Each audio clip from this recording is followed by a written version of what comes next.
Hi everyone. So my name is Serene. I am a team leader of Team Education for World Saving Hustle India. And today we come together to celebrate World Indigenous People Day.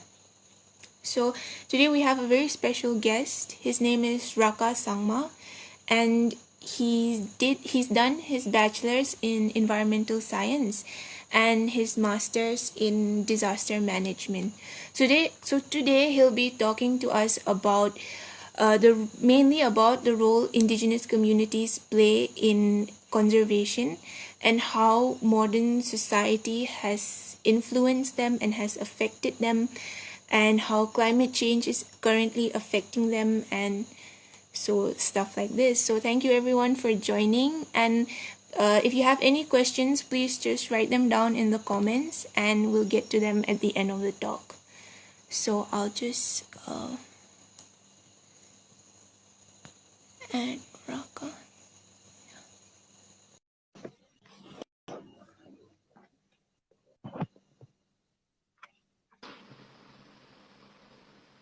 Hi.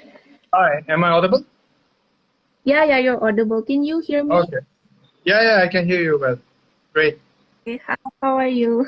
I'm good. I'm really well. It's really good to see you again. It's been like Yeah. 2 years. 2 years back, we trekked down to a river in Solan, right? Yeah. Those were fun times. And I wish I could do that again. Yeah. Hopefully if the COVID situation allows it, you can come back to Himachal. Definitely, I'm going straight up to Himachal again. I just want to chill in the mountains. Yeah. Okay, so should we go ahead and start? Sure, great. Yeah. Do you just want to start with like a small introduction from your side? All right. I mean, you already gave my academic background. I had done my bachelor's in environmental sciences and master's in disaster management in TIS Mumbai. I'm from Garo Hills, a region in Meghalaya, and my tryst with nature, I can say, has started way back in my school days. School was tough, and it's a very interesting story.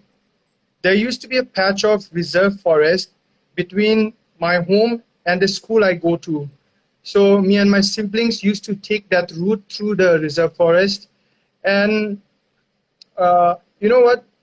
Walking through that patch of forest, it just uh, helped me be ready for the day ahead. School was tough. And after dealing with all the regular stress of school life the entire day, as I walk back home to the same patch, it would detox me, it would calm me down.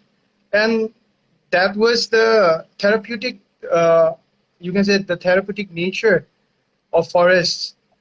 And that's what we call nowadays as forest therapy, forest bathing, Mm-hmm. which I got for free. And now it's been commercialized. So, yeah, moving on.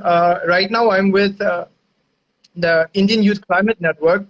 It's a youth organization which was formed way back in 2008 by few interested youths who went to the Conference of Parties of the UNFCCC in way back in 2007.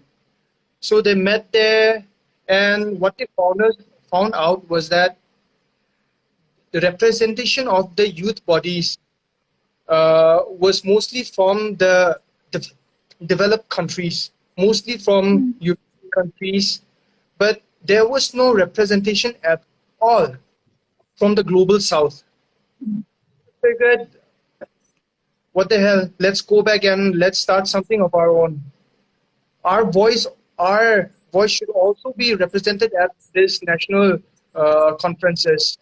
I mean, negotiations are being made which will determine the survivability of our planet. So they wanted their voice to also be included. So they came back to India, and in 2008, IYCN was established. And from then, IYCN has been working, and now it has been almost, I guess, 13 years of service. And last year, they nominated me as the president of the network, and here I am. Congratulations. Yeah, thank you.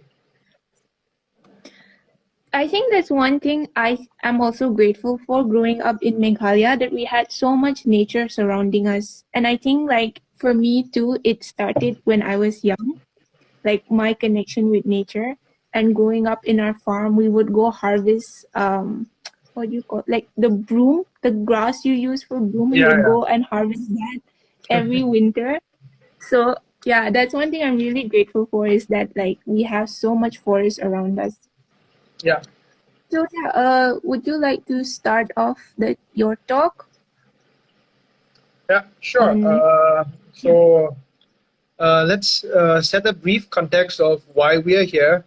Today is the International Day for World's Indigenous Peoples, and this was started way back in the 70s or 80s, I guess, to observe the contributions of and the significance of the indigenous people and the local communities, their culture, their way of life, how it contributes to the sustainability, how it contributes to better management of forest resources, and of course, their in recognition and in acknowledgement of their rights.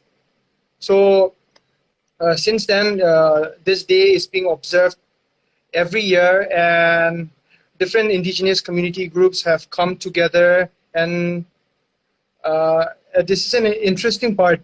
Like, to make any decision, the indigenous people and my own community as well, and the communities that I have interacted with till now, yeah, in Northeast and even down south, they always come together before making any decision. Mm. And whatever decision they make, they'll always think, okay, the decisions that we make now, how will it affect us or our children or our grandchildren, maybe 10 years from now, 15 years from now. So that is a very interesting thing. So this day is also somewhat similar. The indigenous people, they come together, and the world bodies also, they recognize the contribution of such decisions being made by the communities. And before we dive into the role of the communities, the indigenous communities in conservation practices, uh, let's just talk about why it's very crucial to have such kind of discussions. This won't be any technical input session. It'll be mostly very casual communication, just to promote such kind of discussions, such kind of platforms for indigenous communities to come up and interact with their audience. So if you have any questions, feel free to ask. We'll try our best. I'll try my best to answer those. And without further ado, why is it important? Well, when we're talking about conservation, almost around 80% of the world's biodiversity is in indigenous lands which are managed by the people Nice. in the communities. Almost 80%. That is a staggering figure. And about 24% of the world's carbon is above ground carbon is sequestered in these lands managed by the IPLCs. So keep those figures in mind, and that is the significance of the communities, why they matter in any conservation effort, any effort for towards development, towards sustainable development.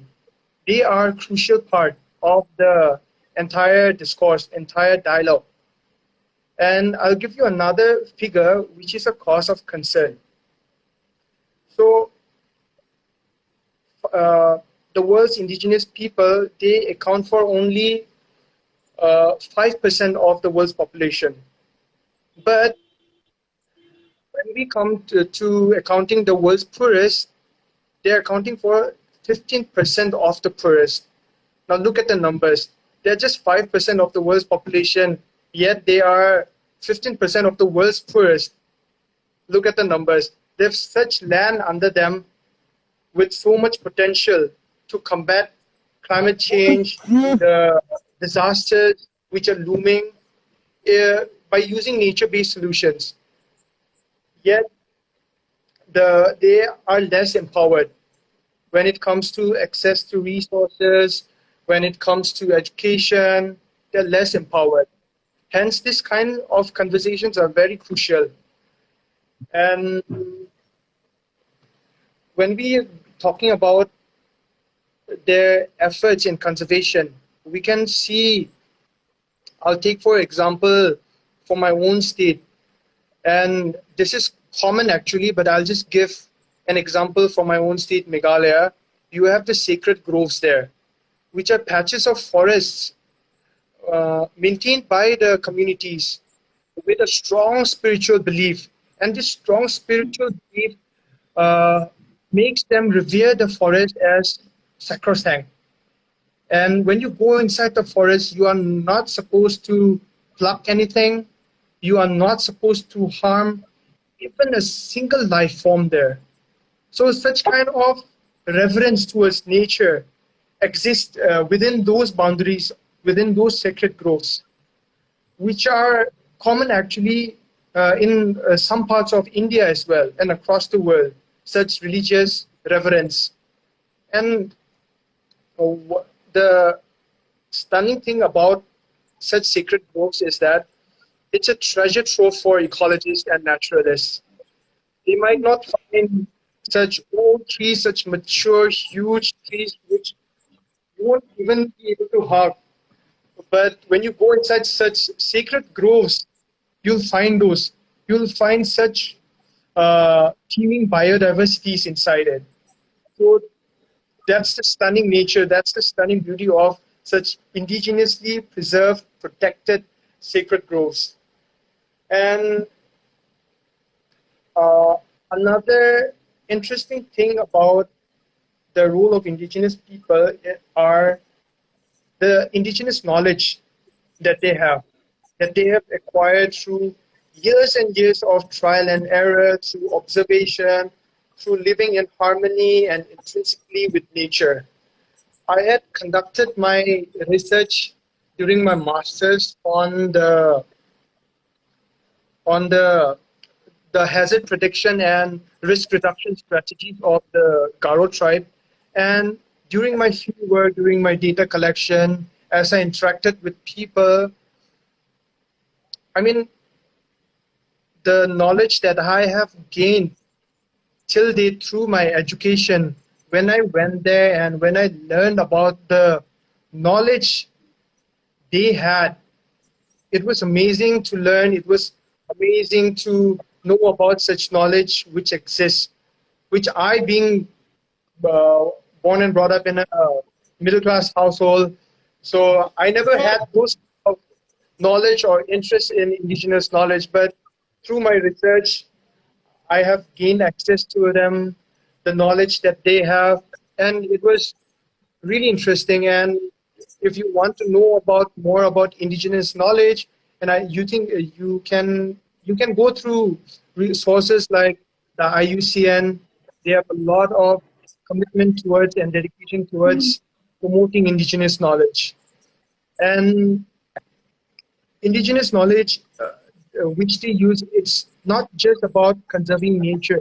It's about their adaptation. It's about how they're resilient to certain forms of hazards which are present in their region or their area or the places that they are dwelling in.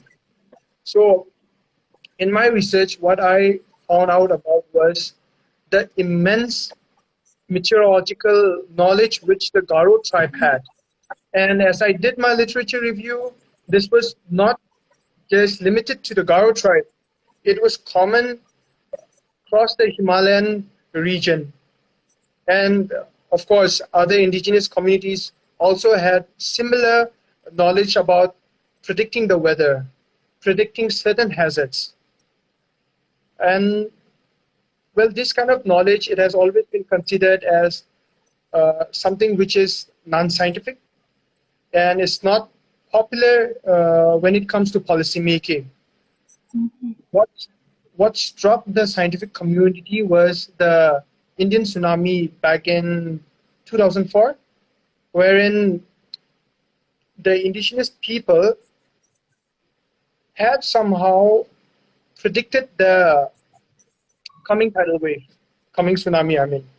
So what happened was when the uh, underwater earthquake came,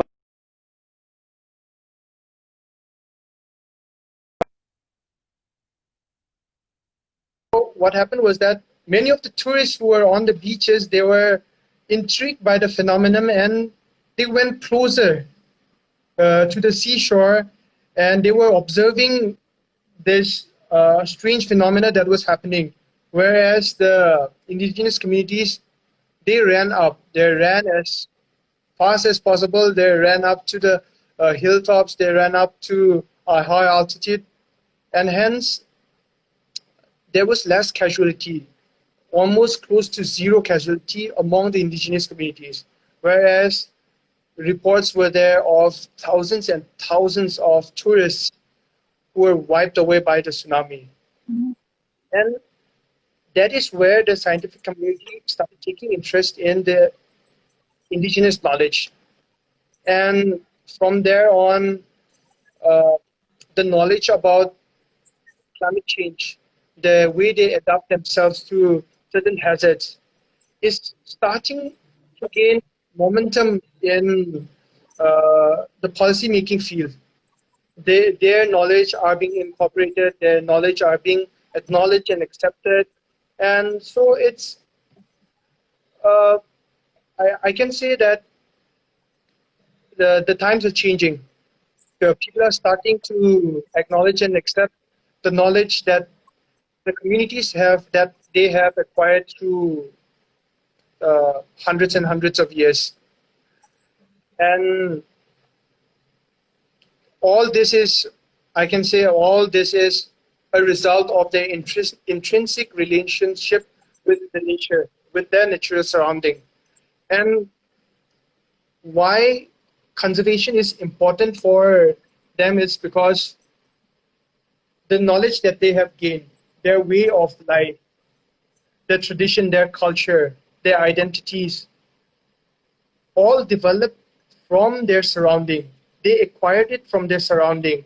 Their tradition, their culture evolved over time by living in that area, surrounded by nature, observing the interactions in nature. So conservation was not something technical to them, but something which was intrinsic. They depended on the conservation practices because it secured livelihood for them and secured their food and water. So it was something which was intrinsic to them. And well, I'm getting tired of this monologue. If you have some questions, if you would like to jump in, and if you would like to say something else, I would really appreciate. Yeah, so when you were talking about how indigenous people, like, they can predict the weather, it reminded me of this one incident where I think a few years ago there was a really big earthquake in Northeast. I don't know if you remember that. I think it was in Mizoram. And that same evening, I was staying with my grandma at the time, and she had gone out to the lawn, and she came back and she was like, I think there's, she told me, I specifically remember that she said, I think there's going to be an earthquake today. And I was like, how do you know that? And she was like, oh, just look at the skies, you can tell.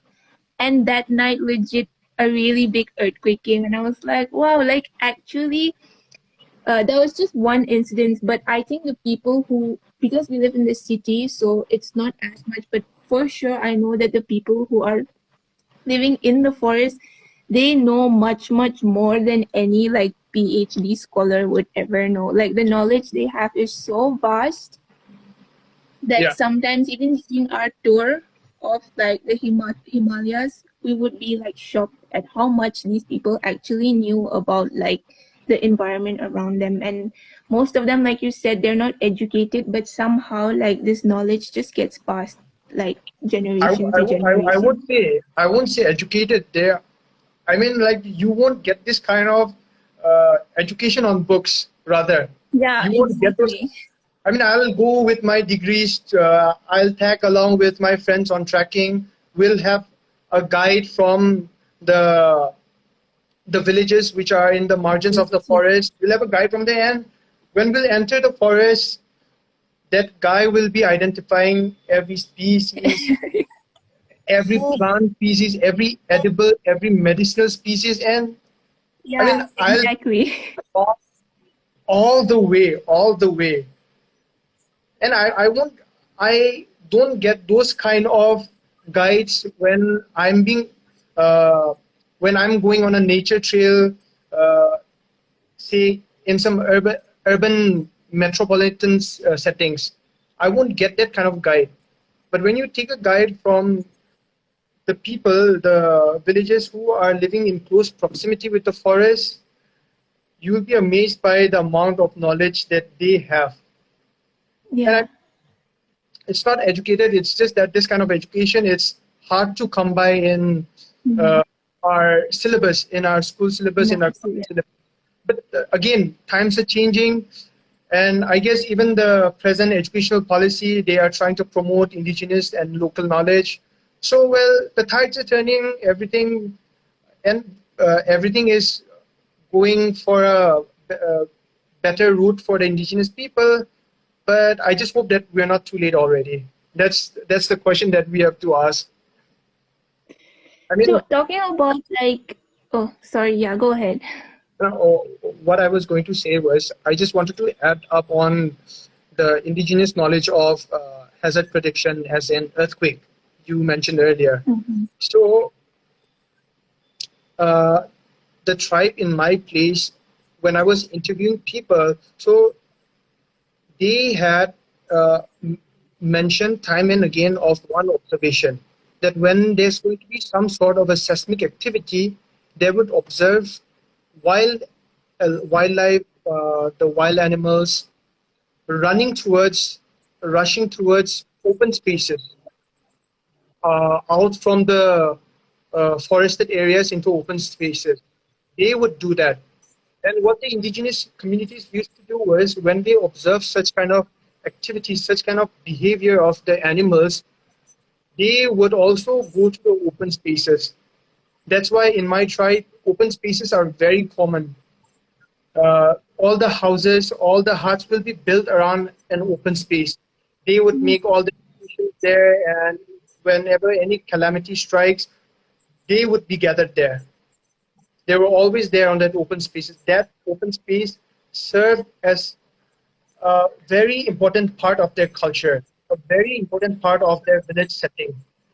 And now we also see all such open spaces which are being advocated and promoted by national policies like the National Disaster Management Plan, wherein open spaces are very crucial in peace. So yeah, go ahead. Yeah. No, I was gonna ask you like as you said, like nowadays like people are starting to like understand the value of indigenous knowledge, and you know most of like the indigenous folk are starting to, you know, like go to school and stuff like that. So do you think like the more modern scenario type, do you think that would have an effect on them? And if it But did, like what kind of effect would that have? see, I guess it's a misconception or uh, something sort of it when we say that, okay, our culture, our traditions should remain as it is. Mm. When, if you dig further, if you really understand culture and tradition, you should know that it has evolved over time. The culture and tradition that we have right now, that we follow right now, it didn't happen with a snap of a finger. It evolved over time. So there has been stages, and like right now you asked me what would happen if it could be due to modern education or due to globalization that their culture might erode, their culture might disintegrate. But I say with proper safeguards, it'll just be another step of evolution for our culture and tradition. Of course, our foundations will have to remain intact, but it'll be just another evolution. Say, one sort of evolution would be how to verify our hazard prediction knowledge uh, scientifically. That would be leading up to an evolution of our beliefs. It would be scientifically verified. Now that would be one step further towards making our own culture and tradition strong. So no, education, modernity, globalization uh, won't just have a negative impact, but it will also have positive impacts. So that is my take on this. It may be Okay. contested, but I believe that scientifically verifying our beliefs, our way of life, our traditions, the practices and the knowledge that we have, I think it would add up to strengthening our own culture and tradition. Yeah. Okay. Yeah. So, I wanted to ask you, like a lot of people had asked me this question. I think you must be aware of the new EIA draft. So, Yes. if that were to be implemented, what do you think would happen to like indigenous people and the conservation practices that they have been following if that draft were to Uh, come to play? well, this won't be the first. This EIA 2020 draft won't be the first to uh, have a negative impact on the indigenous practices or the lands that we are managing. It can be traced way back to the establishment of national parks like the Yellowstone or the Yosemite. It, Mm-hmm. they have driven out the Native Americans, and even here in India, we have been following the Western mode of conservation, wherein we want pristine. Just note the term, the word pristine. We want wilderness which is free from any humans. So indigenous communities, people have been driven off their ancestral lands, dispossessed of their resources. So it has been happening way before even this EIA draft was uh, announced. I mean, it's a constant struggle between the groups which are fighting for human rights and indigenous rights and groups which are fighting for conservation. But even renowned uh, biologists, ecologists, conservationists, I can say the name of Madhav Gadgal. He's from Karnataka, and he advocates for conservation, which is inclusive of the rights of the indigenous people. He advocates People. the biodiversities, they thrive more when they are managed by these communities, which has been living, which has been interacting with the nature around them since ages. So yeah, that is one thing. And now this new EIA draft has come. Of course, it's going to have a negative impact, and not only on the indigenous communities, but on the entire country. The fights that we have been fighting, and those campaigns which have been calling for strengthening of the EIA, all has been crushed and pigeonholed. So, I mean, it's a sad state of affairs. Everyone is voicing out. That's the only encouraging part. Some politicians have even come up asking for the withdrawal of the EIA draft. So it's a constant battle, and it's a constant battle that we are facing right now. And I hope we continue. I hope we come together. And right now it's COVID, so we can't be out on the streets. We can't be demanding for it.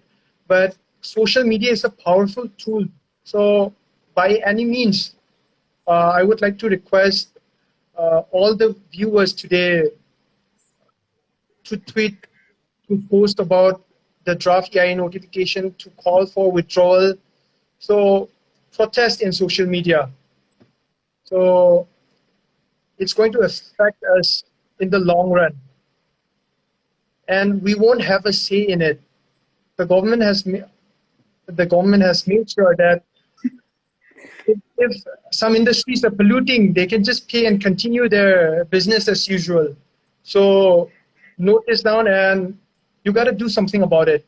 You got to voice out. It's time for solidarity. Not necessarily you have to be from a scientific field. It concerns your health. It concerns your business. How will you, if you're running a business, how will you acquire the resources? The resources are provided by the ecosystem. Their ecosystem services are in threat. So it's a time for solidarity, and yes, it will affect us. It will affect us gravely. So we need to come together. Follow the conservationists. Follow people like Farah Tejpal. Follow people like Neha Sinha. Follow them. Follow the I Am Gurgaon. Follow the Aravali Bachao groups. Follow them. And they have been sending out messages. They have been sending out how to protest against this EIA draft, how to send the mails, whom to send the mails. All of these are out in their platform, so do visit them or reach out to me. I will be happy to guide you.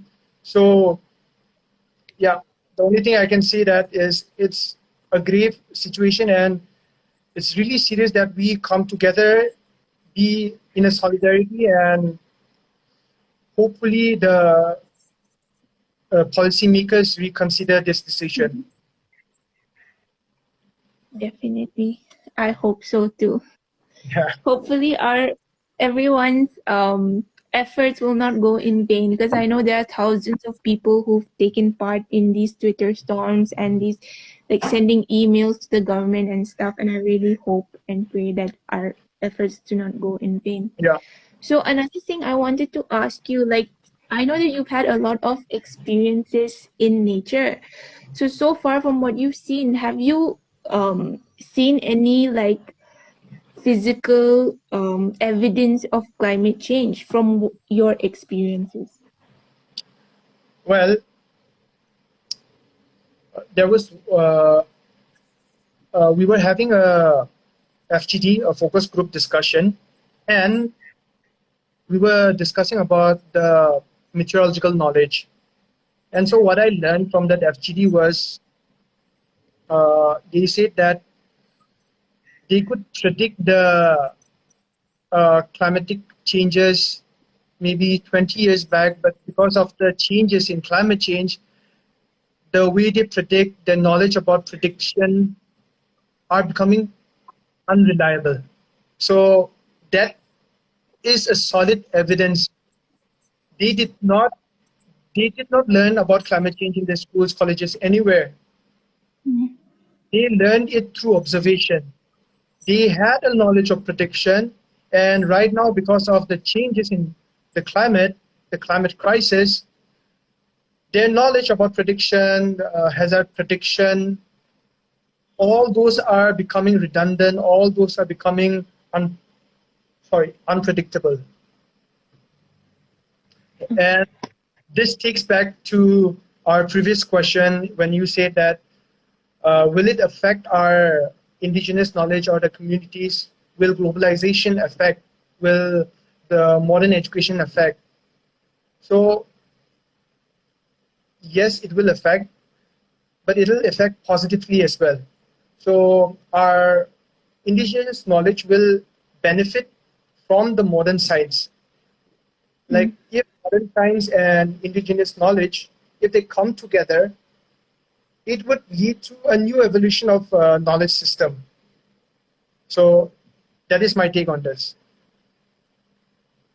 Do you have any like examples that you know of like indigenous knowledge and like Yeah, scientific sure. knowledge coming together? The best ones which are solid, which are constructed, are our vernacular architecture. The way we build our houses, the way we build our houses, the resources we use. Back in Northeast, you will see a lot of high-raised huts just to protect themselves from the floods and from the wild animals at night. So now what's happening is, because the availability of thatch grass, which they use for roofing, is also becoming rare. So they've started using other alternatives, and along with the thatch grass, of course. So one construction I came across during my field visit was they had a CGI sheet beneath the thatch roof. So that is uh, one evidence of the science and the indigenous knowledge coming together. And you can see such kind of vernacular architectures in the Himalayan regions. The houses, namely, I'm forgetting the name. One is the Daji Diwari, which is earthquake resistant, and I think it's the indigenous houses of the Himachal areas, the Daji Diwari, the Khat Kuni, and even in Leh Ladakh, you will see a lot of such indigenous vernacular architectures which are earthquake resistant.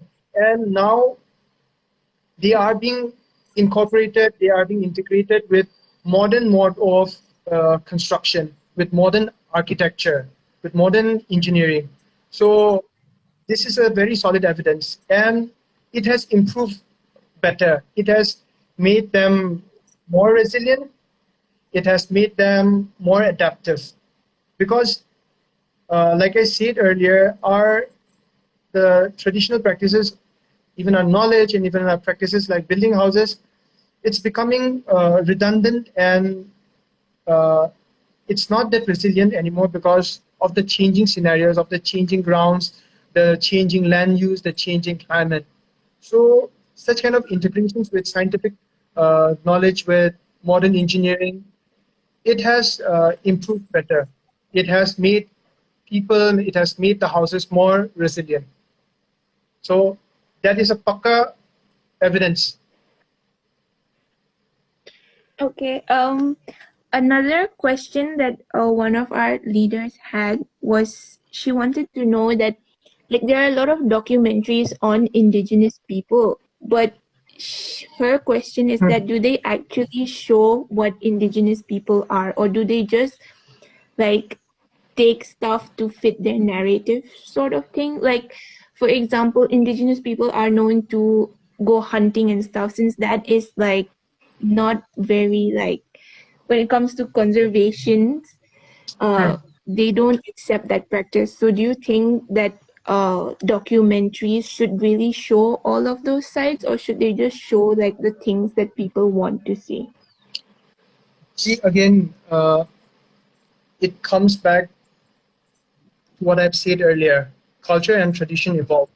And right now, we are at a very crucial stage in the history of the earth, wherein what we do in the next few years will determine our survivability, right?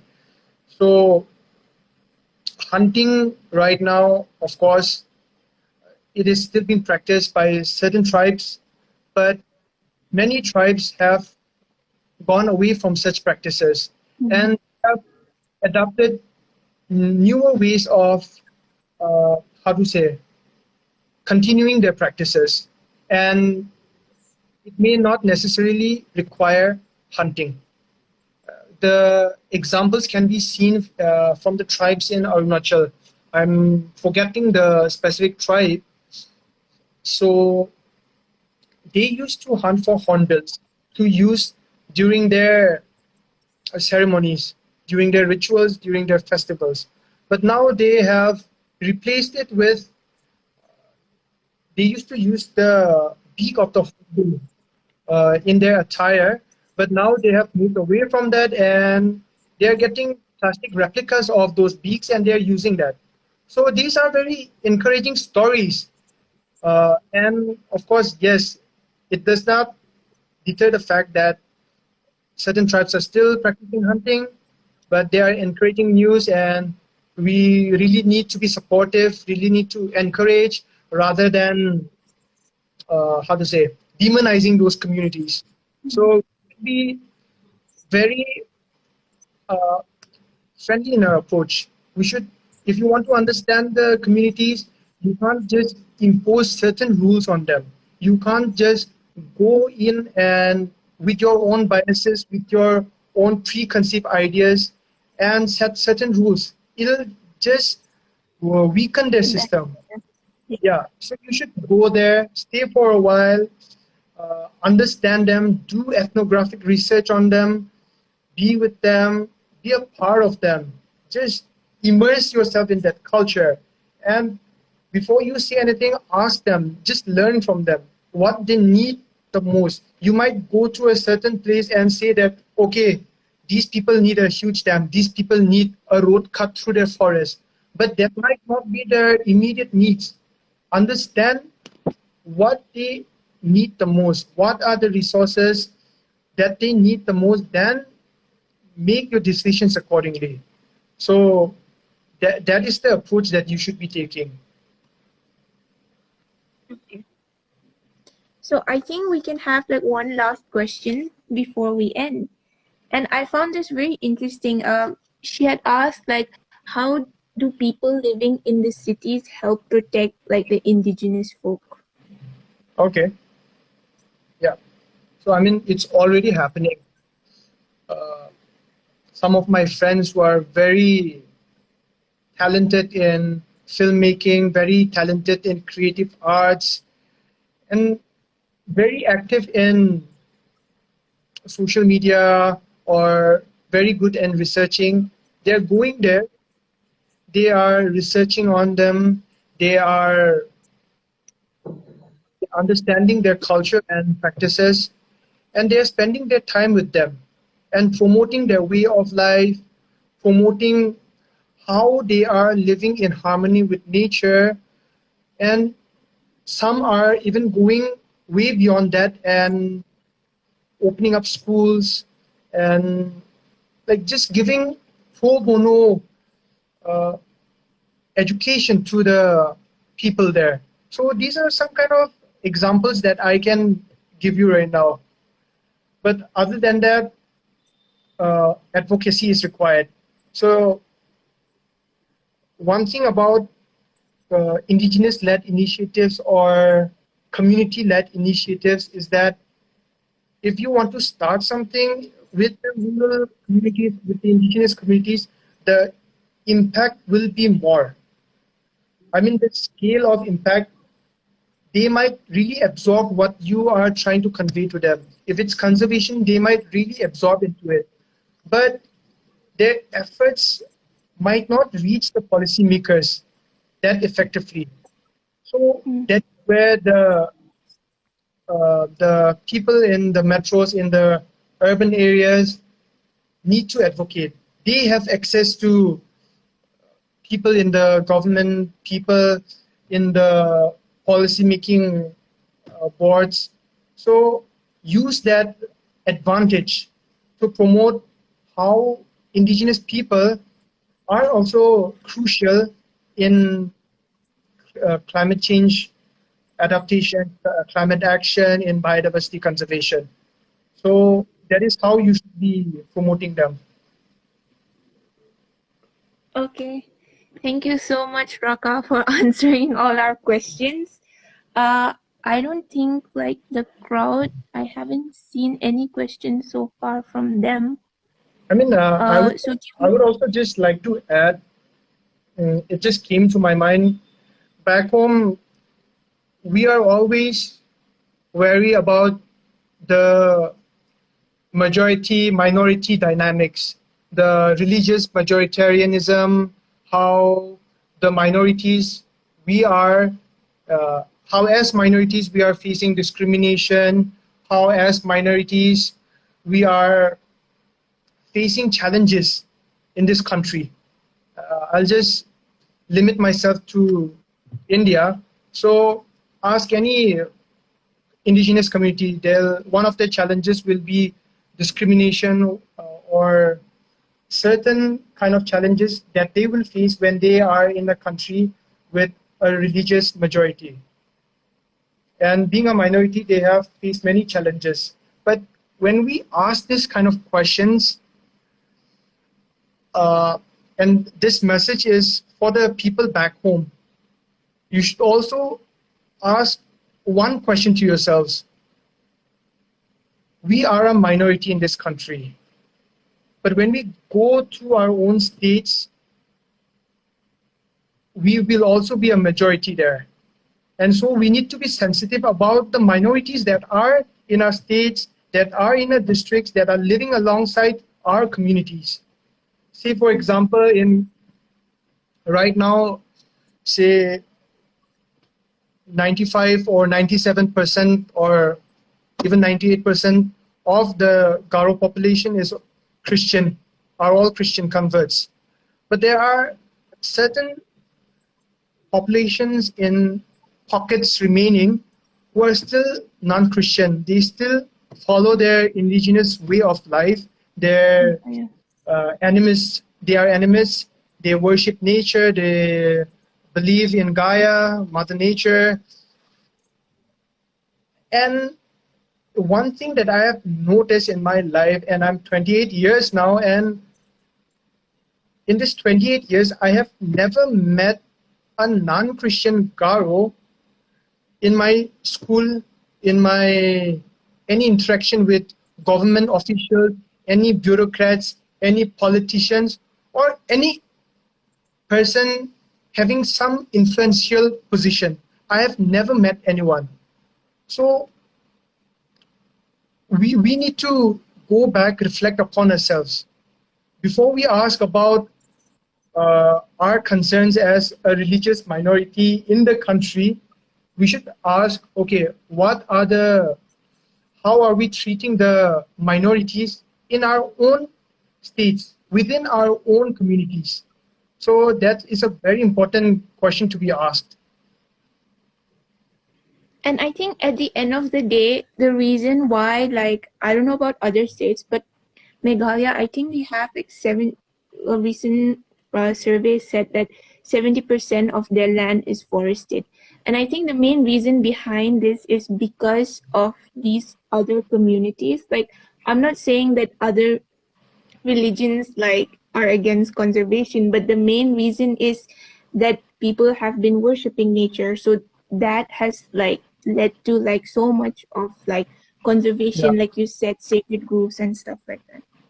Okay, so one question was asked, do you have any suggestions for like documentaries and books showing like indigenous people in India? Indigenous people in India. Well, I mean, I can't remember anything specifically, to be honest, but there are a lot of documentaries available. And most notably, since I'm from the Northeast, I follow the documentaries which has been made on the Naga tribe and the tribes of Arunachal. So I'm not sure about the topics, but maybe we can provide it. I can just post it. You can just go over to my profile, then I can just go dig up from my archives and I'll just post them on my stories. So you can get it from there. Okay. I don't think anyone else has any questions. So do you have any last words before we end this? Before we end this, Well, I would just like to reach out to the policymakers of our country. See, a lot of the policymakers, they understand biodiversity. They understand diversity in nature, which is good. The more complex, the more diverse an ecosystem is, the healthier it is. And similarly, there should be a diversity within our populations, within our communities. If we are reducing India to a homogeneous society, to a homogeneous country, then that degrades everything. Every culture, every community contributes to the country, to the richness, to the dynamics of the country. And such kind of things needs to be appreciated, and policies needs to be made to safeguard the religious minorities or the indigenous communities and protect them from discrimination and advocate on preserving those communities and also prevent any kind of religious intrusion or cultural erosion of these minorities because they are under severe stress and like they are holding on by a thread, some of these communities. So certain safeguards should be placed policy-wise or in practice. So that is the word that I would want to leave with because it's a very serious situation. The communities, they are being driven off the lands, calling it conservation, or their culture, their traditions are being completely wiped out in the name of globalization or yeah, whatever. So that is the message that I would want to leave with. I hope the message is well received. Yeah, I think a lot of people are agreeing with you according to the comments below. Yeah. So thank you so much again, Raka, for giving your talk and answering our questions. And yeah, like he said, he'll be posting a few suggestions for documentaries and books. So head over to his account to just check them out. So yeah, thank you again so much. I hope you have a great day ahead. Okay, thank you. Yeah, thank you. Bye. Yeah, bye.